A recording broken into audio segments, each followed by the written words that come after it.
Assalamualaikum dan salam sejahtera. Saya Muhammad Dinesh bin Hamzah daripada Kumpulan 8 akan membentangkan tentang tugasan perkumpulan kami bagi subjek integriti dan anti rasuah. Jadi dalam video pembentangan kami ini, kami mengambil tajuk berkaitan tentang jenayah kolak putih iaitu lebih dikenali sebagai skim Ponzi. Dalam video pembentangan kami ini terdapat 7 bahagian yang akan diterangkan, iaitu yang pertama latar belakang kes, yang kedua pengajaran daripada kes yang dibuat, yang ketiga kesalahan yang dilakukan, yang keempat hukuman yang diterima, yang kelima implikasi kepada individu, organisasi dan negara, yang keenam langkah mengatasi isu integriti dan rasuah, akhir sekali ialah rumusan. Jadi mari kita ke bahagian yang pertama.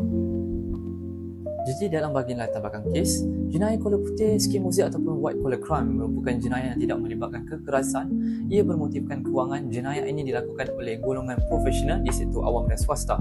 Sinonim dengan profesional iaitu berbaju putih, kemas, bertali leher dan memakai blazer. Skim Ponzi merupakan skim yang mengambil wang pelabur kemudian membayar dividen kepada pelabur awam. Contohnya perniagaan MLM atau skim piramid. Kesalahan dilakukan. Skim Ponzi merupakan penipuan melibatkan pelaburan dengan menjanjikan pulangan tinggi dalam tempoh yang agak singkat tanpa sebarang aktiviti pelaburan dibuat. Namun, duit pelaburan baharu akan digunakan untuk bayar pelabur lama. Perkara ini juga boleh disabitkan kesalahan di bawah Akta Suruhanjaya Syarikat Malaysia, AMLA dan Kanun Keseksaan. Hukuman yang diterima. Bernard Madoff telah dijatuhkan hukuman penjara selama 150 tahun atas kesalahan skim penipuan yang dibuat secara besar-besaran dan segala aset-asetnya dirampas. Begitu juga di Malaysia, hukuman ke atas seseorang individu penjara tidak melebihi 10 tahun, aset akan dibekukan dan disita oleh pihak berkuasa se-SPRM. Saya Nur Najwa Izzati binti Hilmi akan membentangkan mengenai implikasi skim Ponzi, satu bentuk penipuan kewangan yang bukan sahaja memberi kesan kepada individu tetapi juga organisasi dan negara secara keseluruhan. Kita lihat kepada kesan individu. Yang pertama, seseorang akan kerugian wang. Dalam skim Ponzi, pelabur awal mungkin menerima pulangan, tetapi apabila skim ini tidak dapat menarik pelabur baru, ia akan runtuh.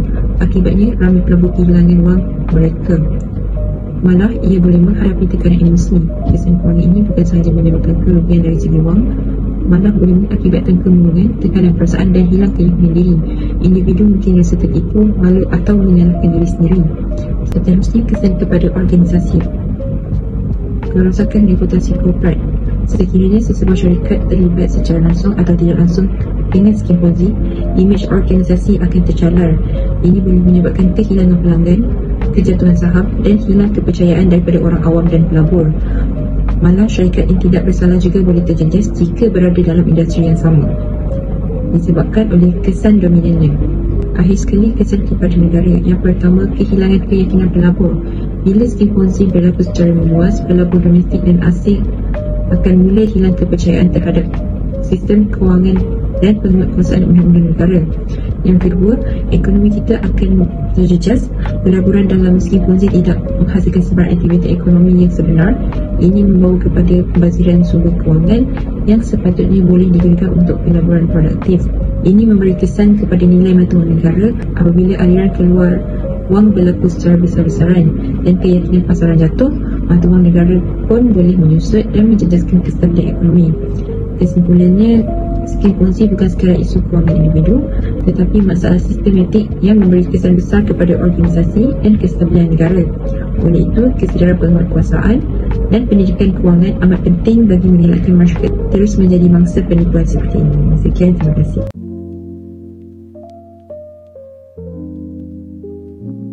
Assalamualaikum dan salam sejahtera. Hari ini saya, Nak Anissa Bina, akan membentangkan langkah-langkah penting dalam mengatasi isu integriti dan rasuah. Langkah pertama yang utama ialah pendidikan dan kesedaran awam. Kita perlu mendidik masyarakat tentang bahayanya penipuan dan pentingnya integriti sejak awal lagi.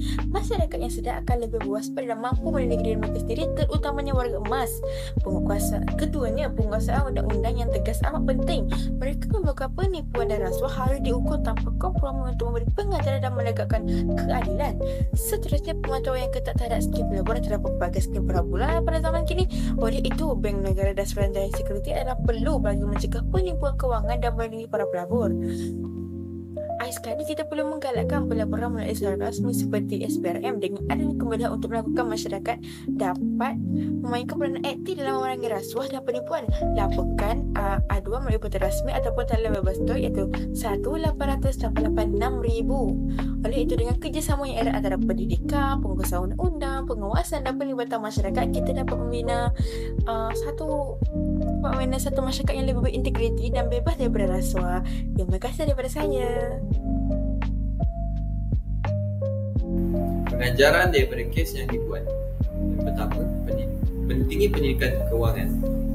Ramai mangsa terjebak kerana kurang pengetahuan tentang pelaburan yang sah dan risiko kewangan. Kes ini menunjukkan pentingnya mendidik masyarakat supaya tahu membezakan pelaburan sah dan penipuan. Faham bahawa pulangan tinggi selalunya datang dengan risiko tinggi. Yang kedua, jangan mudah terpedaya dengan janji manis. Kes skim Ponzi menunjukkan bahawa janji pulangan lumayan yang terlalu baik untuk jadi kenyataan selalunya memang satu penipuan. Mangsa sering tertarik dengan jaminan keuntungan tetap, berusaha hanyalah budaya. Akhir sekali, sebagai rumusan, jenayah Kuala Putih skim Ponzi merupakan ancaman serius terhadap integriti dan ekonomi negara.